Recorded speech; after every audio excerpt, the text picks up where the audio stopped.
반갑습니다. 네, 오늘 우리가 함께 살펴볼 본문 말씀은요, 빌립보서 4장의 말씀입니다. 빌립보서 4장 4절에서 7절까지 말씀입니다.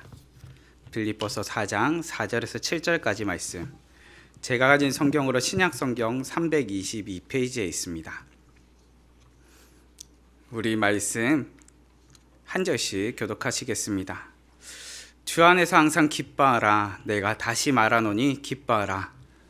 너희 모든 과정을 모든 사람에게 알게 하라. 주께서 가까우시니라. 아무것도 염려하지 말고 다만 모든 일에 기도와 간구로 너희 구할 것을 감사함으로 하나님께 아뢰라. 그리하면 모든 지각에 뛰어난 하나님의 평강이 그리스도 예수 안에서 너희 마음과 생각을 지키시리라. 아멘. 오늘의 말씀을 통해 걱정을 이겨내는 방법이라는 제목으로 말씀을 나누고자 합니다. 바울은 빌립보 교회를 향해서 이제 마지막 편지의 장을 쓰고 있습니다. 그런데 이 편지를 쓰면서 바울은 여전히 어디에 갇혀 있습니까? 감옥에 갇혀 있죠. 감옥에 갇혀 있는 바울을 보는 것은 성도들에게 있어서는 곤욕스럽기도 했지만 또한 근심된 일이기도 했습니다. 그런데 바울의 갇힘뿐만 아니라 성도들의 상황도 사실은 너무 힘겨웠습니다. 박해와 고난이 당연한 듯이 그들에게 주어졌고 또한 한 마음으로 뭉쳐 있어도 참 힘겨울 것 같은데 그들의 마음이 많이 분열되어 있었기 때문입니다. 걱정이 일상이요, 걱정이 커지며 두려움으로까지 번져가고 있습니다. 이런 상황 가운데 바울은 성도들에게 이와 같이 권면합니다. 걱정과 두려움에서 벗어나 그 마음과 생각을 지킬 방법을 알려주는 것입니다. 오늘을 사는 우리도 걱정과 두려움에 빠질 때가 있습니다. 우리 성도님들 지난 한 주 동안 혹시 주로 걱정하셨던 일이 있으실까요? 네, 다들 있으시지만 말씀을 못하시지요. 간혹 저에게 와서 질문하는 친구들이 있습니다. 목사님은 걱정이 있나요? 라고 저에게 질문을 합니다. 제가 뭐라고 대답할까요? 예, 저도 걱정이 있습니다. 저도 밤잠을 설칠 때가 있고요. 저도 때로는 근심된 일이 있어서 마음에 근심이 찾아오기도 합니다. 이번 한 주 동안 저의 근심과 걱정은 무엇이었을까요? 예, 주일에 말씀을 전해야 되는데, 말씀 준비를 잘해야 될 텐데, 우리 청년들과 수련회를 준비를 하는데 수련회 준비가 잘 되어야 할 텐데 하면서 저에게도 걱정된 일들이 있습니다. 오랜 세월을 산 인생의 선배들은 이와 같이 권면합니다. 젊을 때, 조금 더 젊을 때 걱정을 덜 해야 했었는데 하고 하면서 많이 후회하십니다. 그런데 젊음의 때를 살아가는 우리는 어떻게 합니까? 걱정을 조금 덜고 살아가는 것이 아니고 여전히 많은 걱정들을 품고 살아갈 때가 있습니다. 우리는 주로 어떤 일들을 걱정합니까? 한 심리학자는 이와 같이 표현합니다. 우리가 걱정하기 쉬운 일, 상상하기 쉬운 일을 걱정한다라고 이야기합니다. 이 말을 조금 다르게 표현해 본다면요, 걱정이 너무나 손쉽게 늘어날 수 있다는 말이기도 하고요, 또한 우리가 상상하기만 한다면은 우리의 걱정이 무궁무진할 수도 있다라고 하는 말이기도 합니다. 이처럼 걱정이 가득한 우리는 어떻게 오늘을 살아가야 할까요? 본문을 통해 우리는 어떻게 걱정과 두려움을 이겨낼 수 있는지를 깨닫는 시간 되길 바라봅니다. 우리는 어떻게 걱정과 두려움을 이겨낼 수 있을까요? 첫째는 걱정 대신 기도하라. 성도님들, 우리가 경험하는 걱정과 불안과 두려움은 우리의 힘으로는 완전히 해결할 수가 없습니다. 혹시 걱정에 몰려와서 밤에 잠 못 이루는 밤을 경험해 보신 적 있으십니까? 밤에 잠 못 이루며 걱정하면서 끙끙이 해보신 적 있으십니까? 사실 그럴 때 너무 힘들죠. 그러면서 생각합니다. 지금 새벽 1시가 되고 2시가 되었는데 왜 잠이 안 들지? 몸은 너무 피곤한데 잠이 안 드니까 너무 힘겹습니다. 그래서 생각하죠. 그래, 걱정을 생각 안 해야지. 그 순간 무슨 일이 일어납니까? 더 걱정이 많이 생각나서 잠들기가 너무 힘겨움을 경험하게 됩니다. 생각해 본다면 우리 스스로는 걱정의 문제를 손쉽게 그리고 완전하게 처리할 수가 없습니다. 안 하려고 할수록 더 많이 떠오르기 때문이지요. 걱정 가운데 그럼 어떻게 해야 될까요? 우리 스스로 우리만으로 온전히 해결할 수 없기 때문에 우리에게는 외부로부터 주어지는 도우심이 필요합니다. 하나님께서 우리의 마음을 붙드시고 우리로 선하게, 평안하게, 강건하게 붙들어 주셔야 합니다. 그 도움을 힘입는 방법이 바로 기도입니다. 하나님께서는 우리를 도우시며 지키시길 원하십니다. 그리고 우리가 기도하는 가운데 그 기도에 응답하셔서 우리의 기도 가운데 세밀하게 응답하시는 하나님을 경험케 하시길 원하십니다. 바울은 우리에게 이렇게 말합니다. 본문 6절 말씀입니다.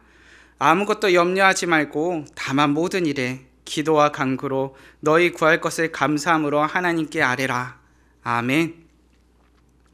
바울은 우리가 염려하고 걱정하기보다 기도하라고 가르쳐 줍니다. 우리의 시선은 주어진 상황에 맞추어져 주어진 현실을 뛰어넘지 못할 때가 많이 있습니다. 그런데 우리가 기도하다 보면 우리에게 주어진 현실을 뛰어넘어 우리를 돕고자 하시고 우리와 함께하고자 하시는 하나님의 도우심의 시선을 맞추게 합니다. 물론 우리가 살아가다 보면 이와 같은 것들이 걱정 때문에 더 안 보일 때도 있습니다. 걱정과 불안 때문에 믿음의 눈으로 하나님을 바라보기보다 하나님께서 도와주시겠지라는 기대보다 그냥 그것이 걱정이 가려져 버릴 때도 있습니다.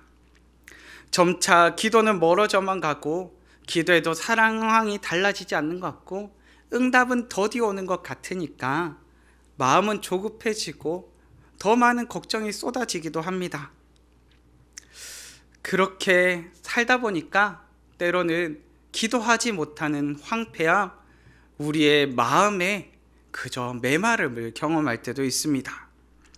또 때로는 너무 답답해서 소리라도 치고 싶은데 그저 답답한 심정을 끌어안을 때도 있습니다.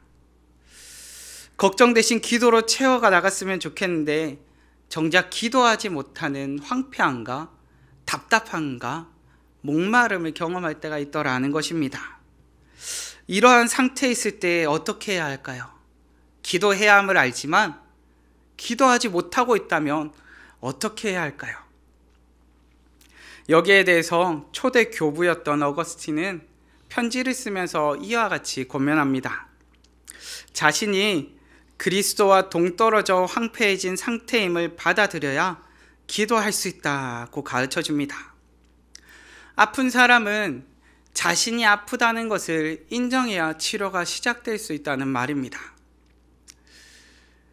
제가 아는 한 목사님이 계셨습니다. 주변에서 그 병원에 가서 진료를 받는데 살을 빼야 된다, 살을 빼셔야 됩니다, 건강관리를 하셔야 됩니다, 간 수치가 안 좋습니다 라는 것을 아무리 들어도 나는 건강한데, 나는 괜찮은데 하시면서 전혀 운동을 하지 않으셨습니다.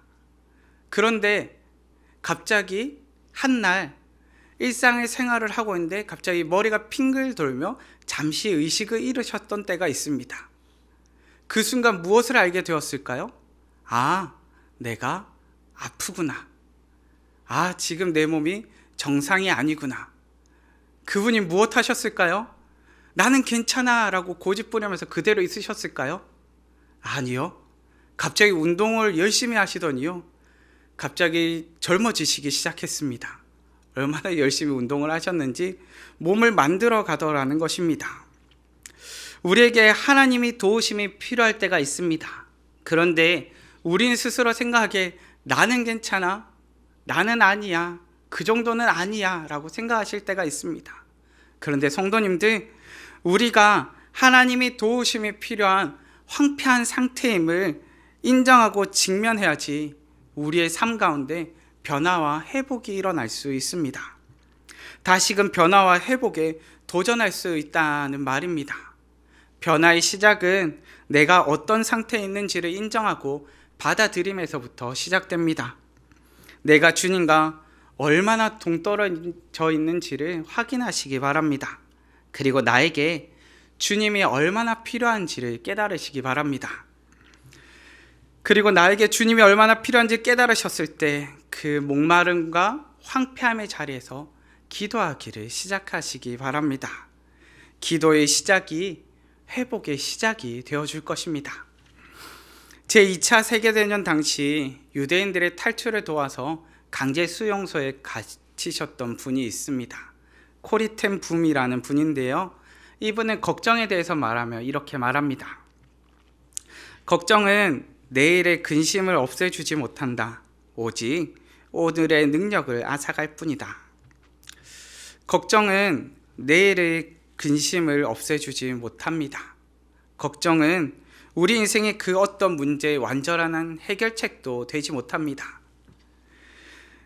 그렇다면 우리 가운데 필요한 것, 걱정을 이겨내기 위해 꼭 있어야 하는 것은 무엇일까요?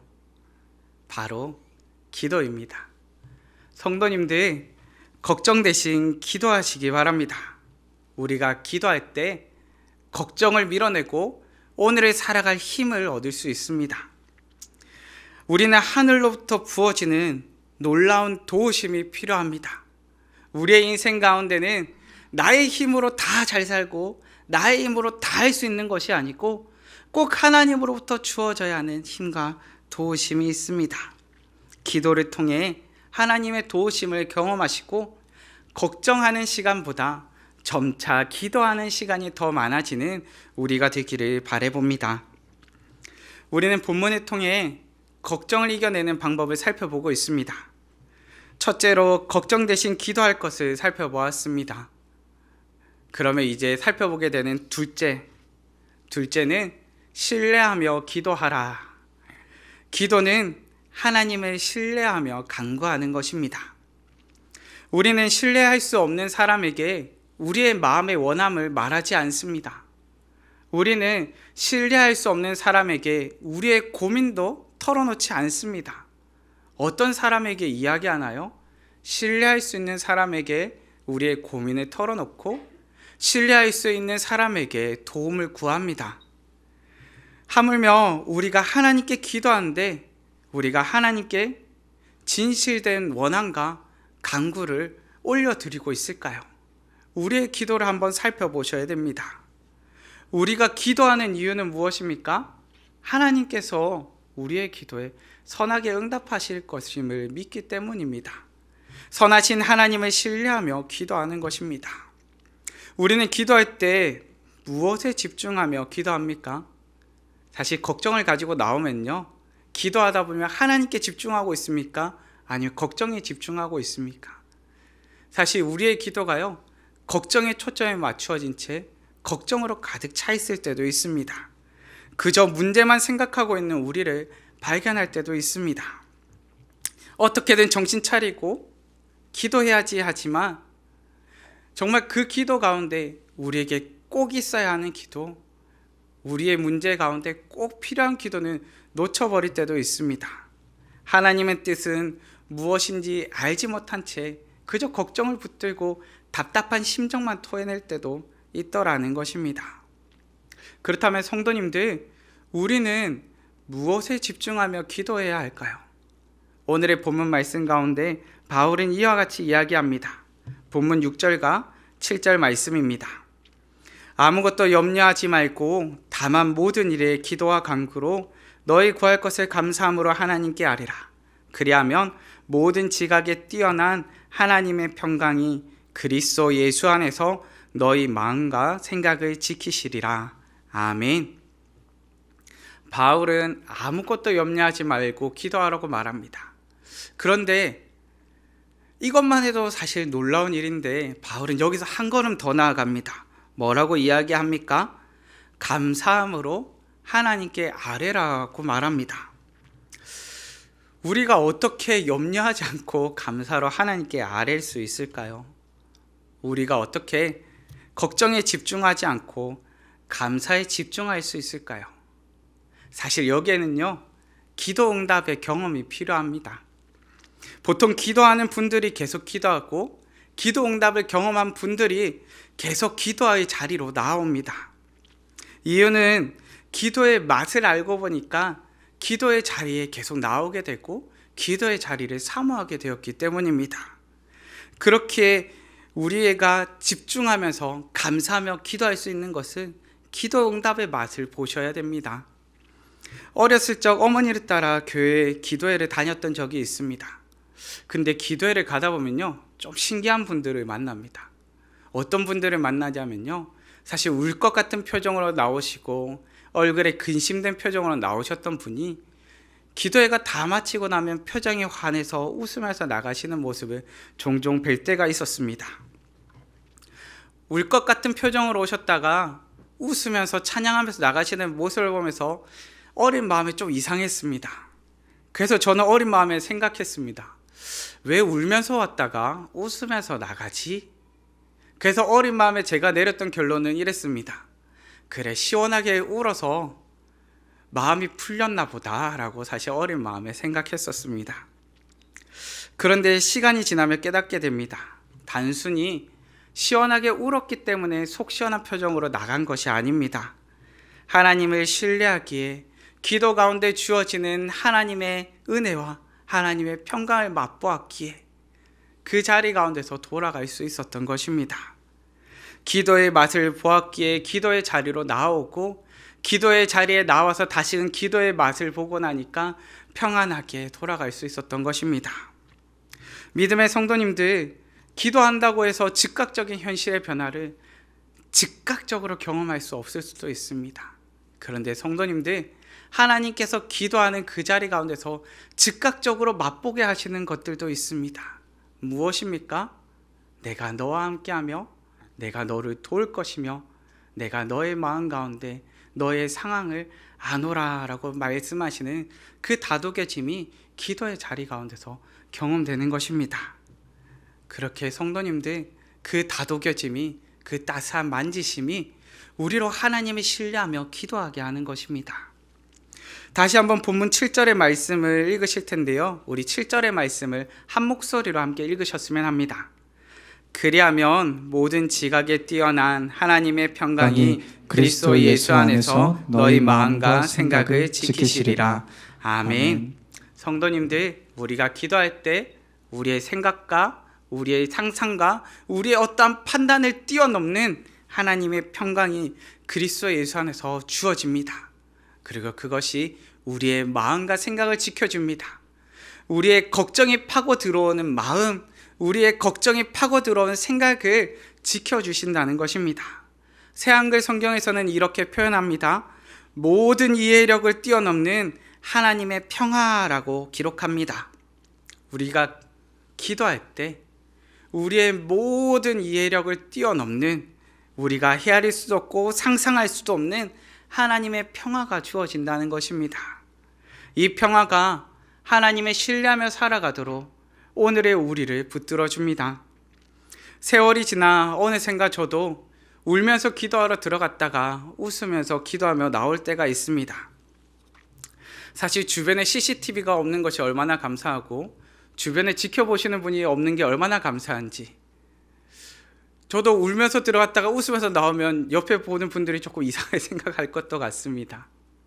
그런데 기도하면서 그 순간이 얼마나 은혜요, 얼마나 감사한지 모르겠습니다.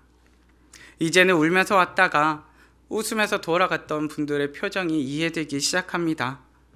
기도하지 않으면 경험할 수 없는 평강이 있습니다. 기도를 통해 현실을 뛰어넘는 하나님의 도우심과 하나님의 돌보심과 하나님의 따스하심을 경험할 수 있기 때문입니다. 그렇기에 하나님을 신뢰하며 기도하는 사람이, 기도의 자리에 나와 하나님께 기도하는 사람만이 하나님을 더욱 신뢰하게 될 것이요, 신뢰하며 하나님께 나와 기도하는 사람만이 더욱더욱 하나님을 신뢰하며 달려가게 될 것입니다. 성도 여러분, 하나님을 신뢰함으로 기대하시기 바랍니다. 하나님께서 우리에게 걱정이 찾아올 때마다 우리의 마음과 생각을 지켜주실 것입니다. 우리는 계속해서 걱정을 이겨내는 방법에 관하여 살펴보고 있습니다. 처음에 살폈던 것이 무엇일까요? 걱정 대신 기도하라였고요. 두 번째로 살폈던 것은 신뢰하며 기도하라였습니다. 이제 마지막 셋째로 살펴보게 되는 것은 셋째로 함께 기도하라. 우리가 홀로 앉아 기도할 때도 있겠고 그 순간도 감사하겠지만 우리가 함께 모여 기도할 때 더없이 많은 하나님의 은혜를 경험하게 된다는 것입니다. 때로는 혼자서는 경험할 수 없던 뜨겁고 감격스러운 순간을 함께 두 손 잡고 기도할 때, 함께 모여 서로를 위해 기도할 때 경험하게 됩니다. 감사한 것은 우리로 이와 같은 놀라운 은혜를 경험할 수 있는 공동체를 주셨다는 것입니다. 우리는 우리가 속한 목장에서 매주 모여서 서로의 기도 제목도 나누고 함께 기도합니다. 우리의 초원에서 또한 우리가 속한 믿음의 공동체 가운데서 함께 모여 기도합니다. 우리가 함께 모여 기도할 수 있음이 얼마나 감사한지요. 본문에서는 우리에게 이와 같이 권면합니다. 4절과 5절 말씀입니다. 주 안에서 항상 기뻐하라. 내가 다시 말하노니 기뻐하라. 너희 관용을 모든 사람에게 알게 하라. 주께서 가까우시니라. 아멘. 바울은 주 안에서 기뻐할 것을 말하며 또한 서로 관용할 것을 말합니다. 관용이 무엇입니까? 자신의 권리를 양보하여 사랑을 실천하는 것이라 표현해 볼 수 있을 것 같습니다. 공동체를 향한 사랑의 실천이 바로 관용입니다. 관용을 본문에서는 기뻐하는 방법으로서 가르쳐 줍니다. 곧 기쁨을 경험하는 방법, 그 방법이 뭐라고요? 공동체 안에서 사랑을 실천하는 것입니다. 서로에 대해 너그러우며 서로를 위해 사랑을 실천하는 것입니다. 그렇다면 서로를 향해서 사랑을 실천하는 가장 좋은 방법, 오늘 말씀 가운데 바울이 우리에게 가르쳐주고 있는 방법이 무엇일까요? 바로 기도하는 것입니다. 서로를 위해 기도하는 것이요, 함께 모여 기도하는 것입니다. 오늘의 말씀을 통하여 살펴본다면 관용을 실천하는 방법 무엇이라고요? 바로 기도하는 것입니다. 우리 가운데 서로를 용서하고 서로를 품고 서로를 따뜻하게 환대하듯이 맞아주는 그 모든 것 가운데 무엇이 있다고요? 기도가 있습니다. 함께 기도하는 것, 그것이 바로 관용의 실천이라 하겠지요. 성도 여러분, 함께 기도하시기 바랍니다.